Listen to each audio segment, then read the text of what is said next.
Welcome to the Tuesday Weekend, the podcast that might pay the check with a card, but always tips in cash.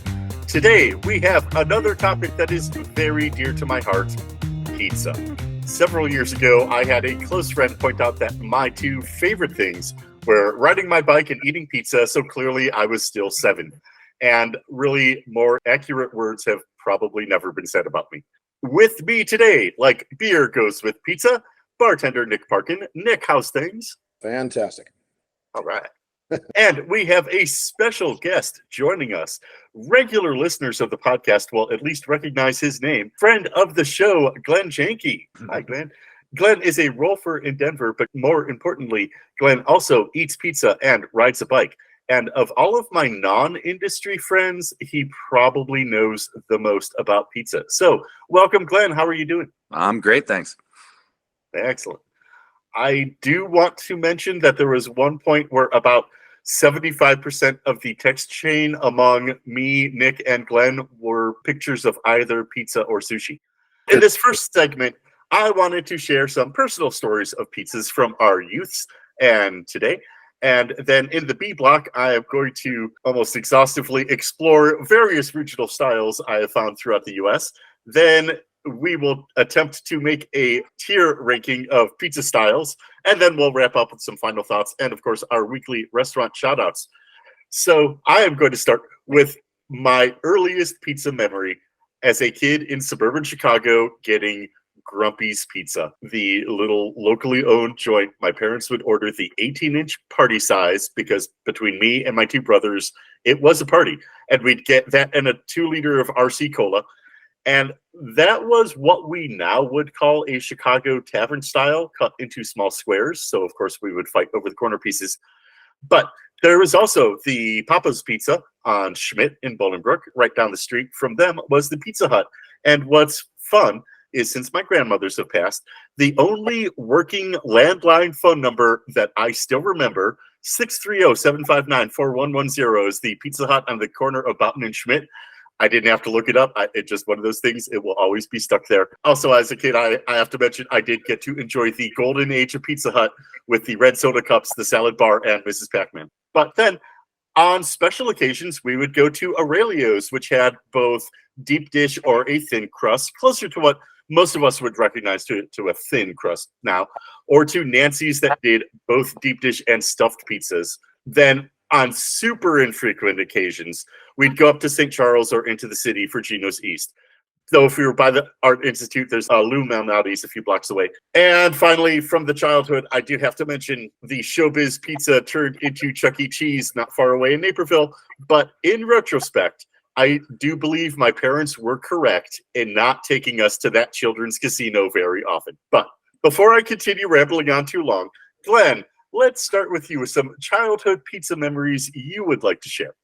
Gosh, my childhood was in Loveland, Colorado through elementary school, and that was all about Justine's Pizza. I was totally Home Alone style, Kevin McAllister, a cheese pizza just for me there. And I go up once in a while for my birthday or Christmas or something. But yeah, it's just classic New York. Is it the greatest pizza in the world? Not quite, but always works for me. Excellent. And Nick, do you have a favorite pizza joint from your childhood? Sorta, sure. Back in Utah, there was a place, and I think they're in other states too. It was a chain. It was called Godfather's Pizza. Typical kind of chain joint, similar to, say, Pizza Hut a little bit. You know, the thicker crust, way too much cheese. I mean, way too much cheese on everything. Mm-hmm. And then the toppings and all that. And then growing up, had the inauspicious problem of being one number different than Pizza Hut. Oh, no. For our phone number, to the point where Pizza Hut actually put a lawsuit against my family to change our number. Because me and my brother would answer the phone and people ask Pizza Hut, and we'd be, sure, go ahead, and take their order. And then just hang up the phone. And an hour later, Pizza Hut gets go along with our call. day. Yeah, and then people go to Pizza Hut to pick up. And it was exactly like you described. There was the red drink cups. There was the Miss Pac-Man. We also had Galaga just sit there. And it was a great place to have pizza, too. And then we had the fun little Chuck E. Cheese place. The pizza there was abysmal at best. But they had not video good games. Pizza. No, it was very, very bad. I think it would be basically comparative to, say, a frozen pizza that someone cooked in an oven. That's literally what it tasted like every time. It's like the pepperoni was exactly perfect size, a little bigger, about between dime and quarter or nickel and quarter size. The cheese was not really great cheese, but like I said, they had video games, so yay. They We had wanted to go ski there. balls, so I want to go. Exactly. Not a big pizza thing going on in Utah back then. Sure. No.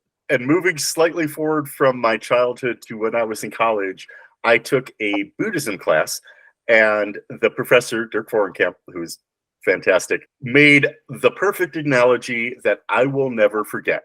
While teaching us the concept of nirvana, the transcendent state where you escape the endless cycle of human suffering, he explained that the closest to nirvana that most of us will ever achieve is pizza and a cold beer. And I believe this to be true. So, moving on to today, and I'll start with you, Glenn. What are some of your favorite pizzas today? Favorite pizzas today? Well, that's easy. Certainly Blue Pan in Denver. Flagship is Detroit style. They do a Chicago cracker thin in New York as well that are both easily awesome. It's really amazing in the last 10 years how much better pizza in Denver has gotten.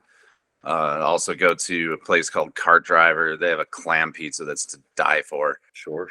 Nick, do you got a favorite pizza joint in San Diego? Sadly, no, I don't. Well, There was a place called Berkeley that did actually a Chicago deep dish style pizza, which was fantastic. They had a stall even at the farmers market where you could go buy a slice, and they would sell you their pizzas pretty much par baked and pre-done. You just had to put them in the oven for 45 minutes or so. I got in their good graces when I first moved here because they're like, well, you're like 2 blocks outside of our delivery zone. And I'm like, I'll make it worth it. And they're like, okay, whatever. And then next time I called, like, oh yeah, you're the guy who makes it worth it. Fine. Cause I tipped him like $20 for a $30 pizza. Then it took an hour and a half to cook. There's a new place called Prince Street Pizza here in San Diego. And they actually do Detroit style. They do thin crust. They do thick crust. That's a lot of pizza to try at the same time. I've been to Blue Pan. It's fantastic in Denver. I mean, it is fantastic. Brown Dog and Telluride, same thing, I think. When I talk to friends and stuff, when we talk about pizza, there's not a big pizza hit out here in San Diego, really. There's not a place like you have to go have pizza there. I haven't found one that exists like that out here yet. Right. I mean, here in Carson, and there are a couple spots in Reno that are worth going to, but here in Carson, Flat Earth Pizza is probably the best. Pizzava is good. The one that I actually go out of my way for is I will go down to Gardnerville, which is it's only about 15 miles south of me, to Chicago Mike's because they've got the deep dish and the tavern style. And conveniently, right next door to them is a bike shop that has a beer and wine license. And yeah, I could spend quite a bit of time and money in just that corner alone. It's pretty spectacular. I will say in Salt Lake, though, there's a place called, I think it was Wild Mushroom. Oh, sure. I think Glenn, you've had a pizza with me there once or twice where I get that white pizza, but they put chicken on it, but it had like broccoli and almonds and all that. But they had a great crust. They had great sauces and stuff. They were actually very, very good. Oh, Salt Lake pizzas. Now I'm thinking of Rusted Sun, but it's really the calzone that you want. I mean, the pizza's great too, but it's the calzone that you want there. Then there's the pie, which honestly just has that great big cheesy mess that's fantastic when you're out with your friends. Well, and rather similar to what the pie does in Madison, Wisconsin is Ian's, which is all by the slice. They've got 24 different topping styles to choose from, and all of them are good. And some of them are pretty quirky, which gets us to our next topic, quirky toppings. Glenn, what do you think is weird to put on a pizza? For one, off the top of my head, corn.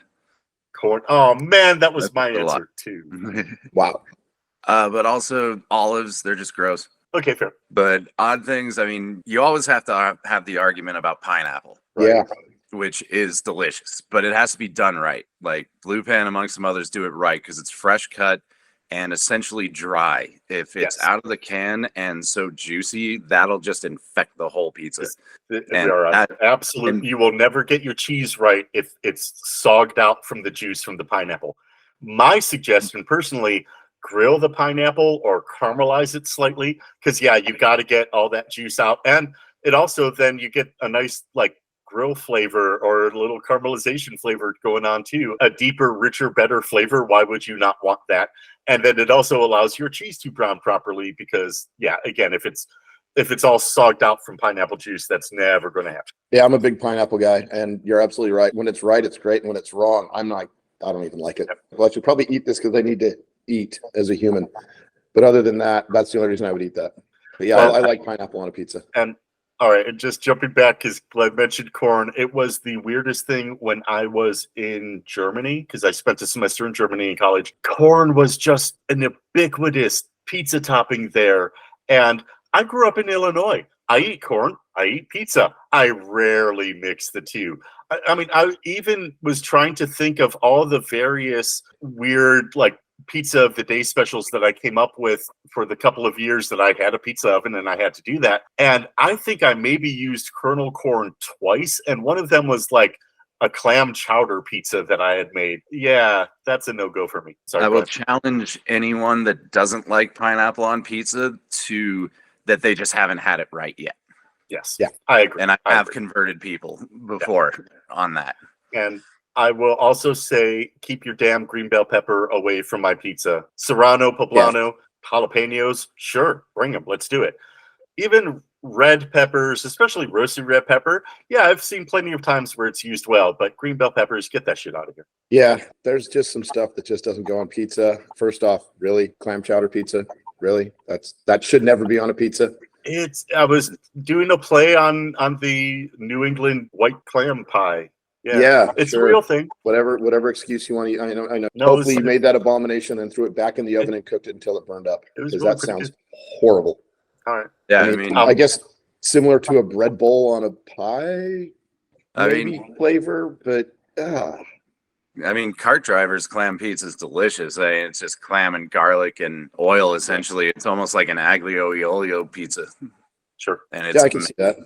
I'm just picturing a pizza with clam chowder on it, and I'm just like, all of the components of the clam chowder. It's not like I made pizza and then took a ladle of soup and just, because that's lazy. We'll call that lazy. All right. So stick with us. We're going to take a break, but when we get back, we are going to attempt the monumental undertaking of explaining regional differences in American pizzas. So thank you, and we'll be right back.